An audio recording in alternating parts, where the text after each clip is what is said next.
మొత్తం చెప్పేసిండు. చెప్పేదానికి కూడా ఏం లేదు. ఫోటోలు దిగుడు ఒకటే మిగిలింది మనం గంతే. పేరు పేరున ఈరోజు తాండూరు నియోజకవర్గం నుండి మరి ఈరోజు సోదరుడు యువ నాయకుడు ఉత్సాహవంతుడు మరి ఎంతో అందరితో కూడా ఆత్మీయంగా కలిసిపోయే తమ్ముడు మా యువ నాయకుడు పైలట్ రోహిత్ రెడ్డి గారి నాయకత్వంలో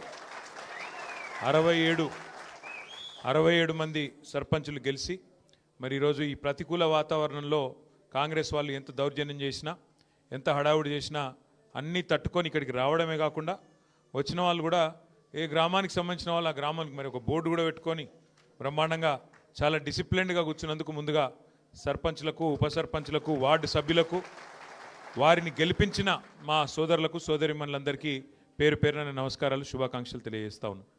వేదిక పైన ఉన్న పెద్దలు గౌరవనీయులు మాజీ మంత్రివర్యులు గౌరవ ఎమ్మెల్యే పెద్దలు అన్న తలసాని శ్రీనివాస్ యాదవ్ గారు, గౌరవ మాజీ మంత్రివర్యులు కరీంనగర్ ఎమ్మెల్యే అన్న గంగుల కమలాకర్ గారు, మాజీ మంత్రివర్యులు పెద్దలు శ్రీనివాస్ గౌడ్ గారు, వికారాబాద్ జిల్లా పార్టీ అధ్యక్షులు మాజీ శాసనసభ్యులు సోదరులు మెతుకో ఆనంద్ గారు, మాజీ శాసన మండలి సభ్యులు అన్న కర్ణె ప్రభాకర్ గారు, శ్రీశైల్ రెడ్డి గారు, అట్లాగే మరి ఈరోజు మండల ప్రెసిడెంట్లు మన తాండూర్ నియోజకవర్గానికి సంబంధించి బషీరాబాద్ మండల ప్రెసిడెంట్ గారు నర్సిరెడ్డి గారు, యాలాల్ మండల ప్రెసిడెంట్ గారు రవీందర్ రెడ్డి గారు, పెద్దేముల్ ఇప్పటిదాకా చాలా బాగా మాట్లాడిన సోదరుడు శ్రీనివాస్ గారు ఎడవాయన శ్రీనివాస్ గారు, తాండూర్ మండల పార్టీ అధ్యక్షుడు వీరేందర్ రెడ్డి గారు, కోట్పల్లి మండల పార్టీ అధ్యక్షులు మహేందర్ గారు, అట్లాగే వేదికపై ఆసీనులైన శకుంతల గారు, శివ గారు, రామ్లింగారెడ్డి గారు, రమేష్ గారు, ఉమాశంకర్ గారు, అశోక్ గౌతమ్ గారు, పేరు పేరున అందరికీ నమస్కారం, స్వాగతం.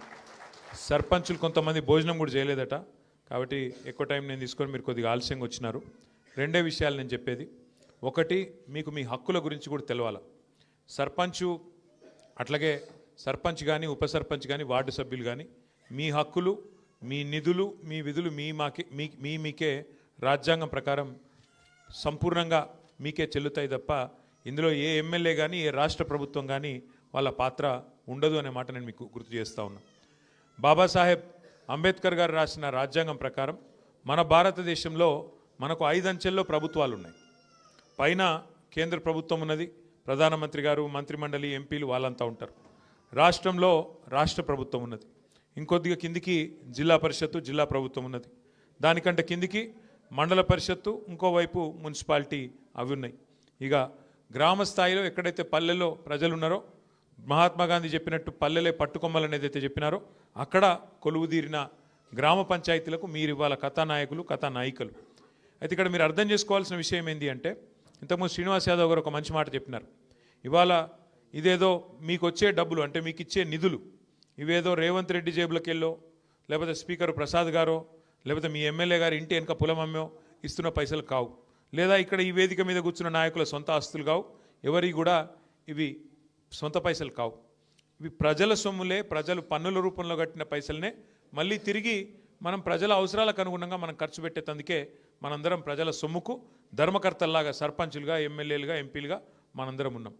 రాజ్యాంగంలో ఏం రాసినారు స్పష్టంగా అంటే, మీకు ఫైనాన్స్ కమిషన్ ద్వారా ఎక్కడ పల్లెల్లో ప్రజలు ఎంతమంది ఉన్నారు, పట్టణాల్లో ప్రజలు ఎంతమంది ఉన్నారు, దానికి అనుగుణంగా పల్లెల్లో ఎంతమంది ఉంటే దానికి అనుగుణంగా అన్ని డబ్బులు ఫైనాన్స్ కమిషన్ ద్వారా మీకు మంజూరవుతాయి. అయితే ఫైనాన్స్ కమిషన్ ద్వారా వచ్చే పైసలు ఏవైతుంటాయో, ఉదాహరణకు రూపాయి వచ్చిందనుకోండి ఫైనాన్స్ కమిషన్ నుంచి, అందులో స్ట్రెయిట్గా గ్రామ పంచాయతీకి 85 పైసలు నేరుగా మీకు ఫైనాన్స్ కమిషన్ డబ్బులు మీకే వస్తాయి. ఒక 10 పైసలు మండల పరిషత్కు పోతాయి, 5 పైసలు మాత్రమే జిల్లా పరిషత్కు పోతాయి. కోర్స్ జిల్లా పరిషత్కు మండల పరిషత్కు వేరే నిధులు కూడా అలాగుంటాయి, గ్రామ పంచాయతీ కూడా ఇంకేమైనా ఇతర రెవెన్యూ ఉంటే ఉంటుంది ఫైనాన్స్ కమిషన్ కాకుండా. మన ప్రభుత్వం ఉన్నప్పుడు ఏం చేసేది మనం అంటే, కేసీఆర్ గారి ప్రభుత్వం ఉన్నప్పుడు పైకెళ్ళి రూపాయి వస్తే మనం కూడా ఒక రూపాయి తోడేసి మీకు పల్లె ప్రగతి అనే కార్యక్రమం కింద ప్రతి నెల ఉద్యోగులకు జీతం ఇచ్చినట్టు పల్లెలకు కూడా పల్లె ప్రగతి నిధులు మనం మంజూరు చేసేది. ఇందులో ఎవ్వరికి కూడా ఏలు పెట్టే అవకాశం లేదు, సీదా సర్పంచ్ గారి ఖాతాలో గ్రామ పంచాయతీ ఖాతాలో ఆ పైసలు వస్తాయి. నిన్న మొన్న నేను చూసిన ఒక కాంగ్రెస్ ఎమ్మెల్యే మాట్లాడుతున్నాడు, నేను బీఆర్ఎస్ ఎమ్మెల్యేలకు బీఆర్ఎస్ సర్పంచ్లకు ఇందిరమ్మ ఇండ్లు ఇయ్య అంటుండు.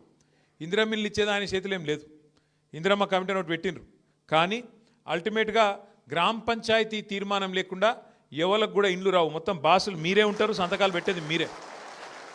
నెంబర్ 1 యాద పెట్టుకోండి. గ్రామ పంచాయతీ కింద తీర్మానం చేసి ఫలానా వాడు కాంగ్రెస్ వాడు కాబట్టి ఇచ్చిండ్రు, ఇది కరెక్ట్ కాదు అంటే కొట్టుడు పోతుంది, చెల్లదు కూడా చెల్లదు.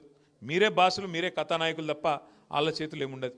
అట్లాగే రేపు కొత్త పెన్షన్లు ఇచ్చేదున్నా, పెన్షన్లు పెంచేదున్నా, ఇంకేమన్నా కొత్త పథకం పెట్టేదున్నా లిస్టు పెట్టాలి. గ్రామంలో ఎక్కడ పెట్టాలి లిస్టు?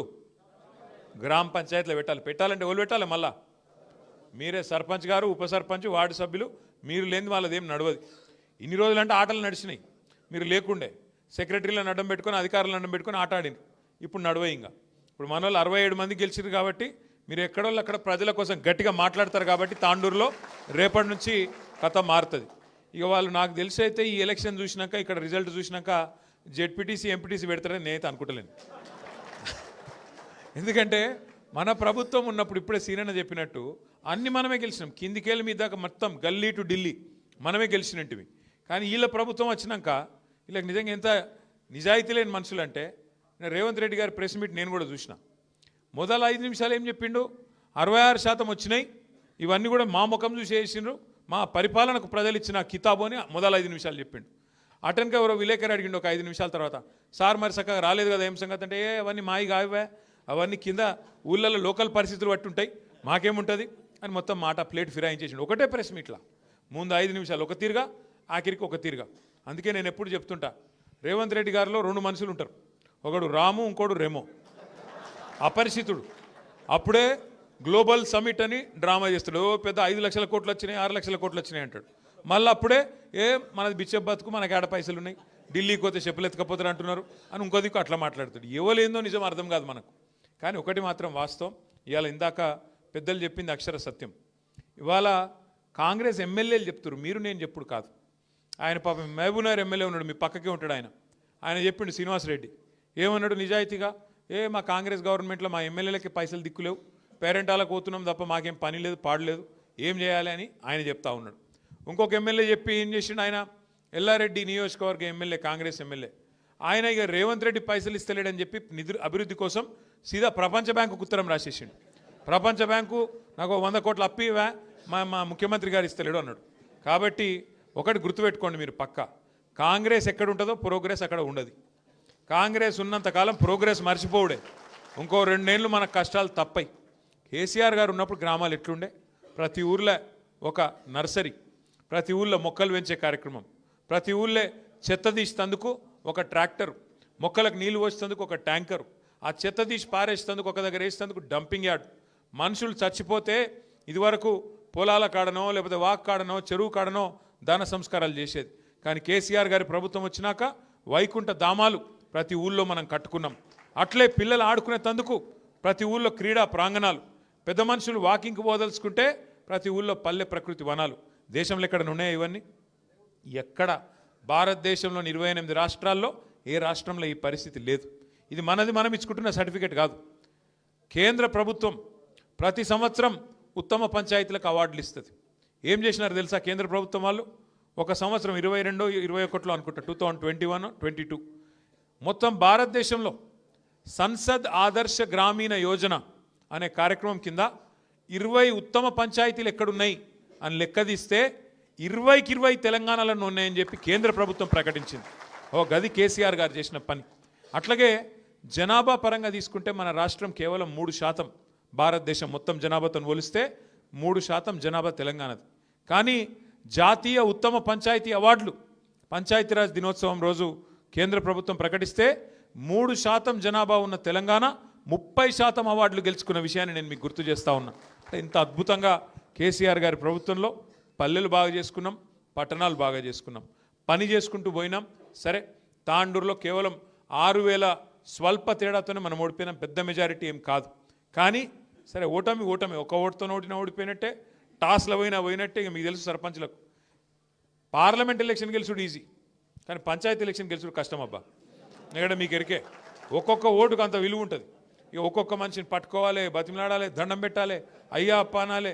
మీరు వాగ్దానాలు ఇచ్చింటారు, మీరు చాలా మాటలు చెప్పింటారు, నేను ఇది చేస్తా అది చేస్తా అని. కాబట్టి నాకు తెలుసు మీకు కష్టం. అందుకే మీకు ఇచ్చే మాట ఒకటే, ఈ 2 ఏళ్ళు కొంత కష్టం ఉంటుంది మనకు. ఎందుకంటే వీళ్ళ దగ్గర పైసలు లేవు, వాళ్ళు పైసలు ఉన్నాయని ఢిల్లీకి పంపుట్లోనే బిజీగా ఉన్నారు వీళ్ళంతా. మొత్తం వీడికెళ్ళి మూటలు కట్టాలి, రాహుల్ గాంధీకి పంపాలి, ఆడనో ఇండో కుర్చీ కాపాడుకునేందుకు కింద మీద పడి కుర్చీ కాపాడుకోవాలి తప్ప వాళ్లకు ప్రజలకు సేవ చేసే ఆలోచన వీళ్ళకు లేదు. చూడండి, మీరు ఆలోచన చేయండి. ఎందుకంటే ఈ 2 ఏళ్లలో ఎంతమందిని ఎన్ని రకాలుగా మోసం చేసినారో శ్రీనివాస్ యాదవ్ గారు వివరంగా చెప్పినారు. ఎస్సీలను మోసం చేసినారు, ఎస్టీలను మోసం, బీసీలను మోసం, రైతులను మోసం, మహిళలకు మోసం, యువతకు మోసం, విద్యార్థులకు మోసం. వీళ్ళ చేతిలో మోసపోని వాళ్ళు ఎవరు లేరు. ఏమైనా ఏం చేసినారు రాయి అంటే ఫ్రీ బస్ ఒకటి చెప్తారు. అది ఫ్రీ బస్ ఎట్లయితుందో నాకైతే ఇంతవరకు అర్థం కాలే. మీకు వాళ్ళకన్నా అర్థమైతే నాకు చెప్పురు జర. మహిళలకు ఫ్రీ అంట, కానీ వాళ్ళు ఎంబడి ఉండే మగవాళ్ళకు డబుల్ టికెట్ అంట. ఇక అది ఫ్రీ ఎట్లయితుంది? మళ్ళీ వాళ్ళ ఇంట్లో ఉండే పిల్లలకు 25% బస్ పాసులు పెంచిరు.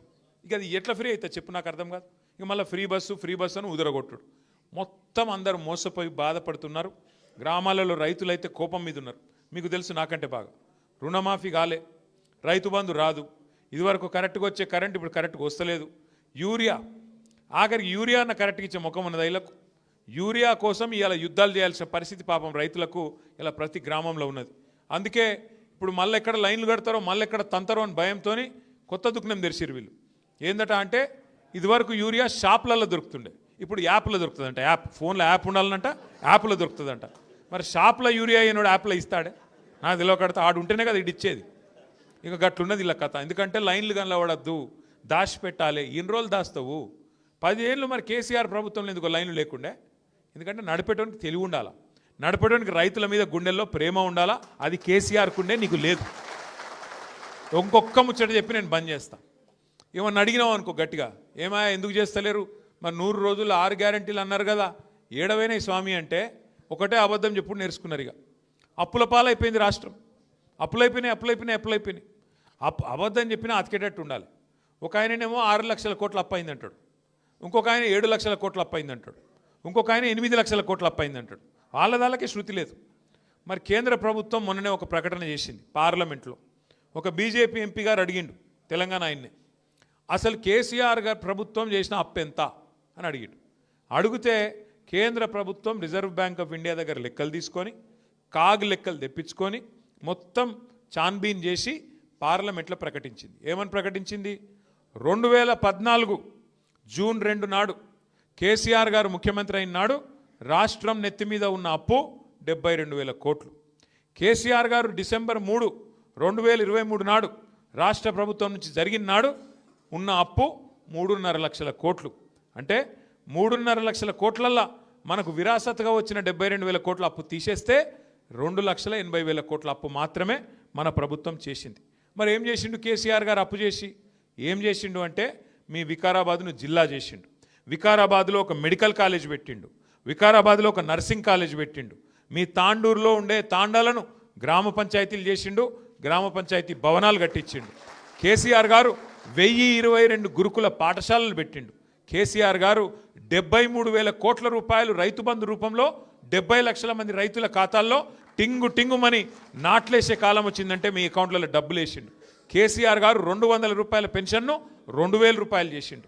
15 లక్షల మంది ఆడపిల్లల పెళ్లిళ్ళు 1,00,000 రూపాయలు ఇచ్చి కళ్యాణ లక్ష్మి కింద, షాదీ ముబారక్ కింద బ్రహ్మాండంగా ఆడపిల్లల పెళ్లిళ్ళు చేసిండు.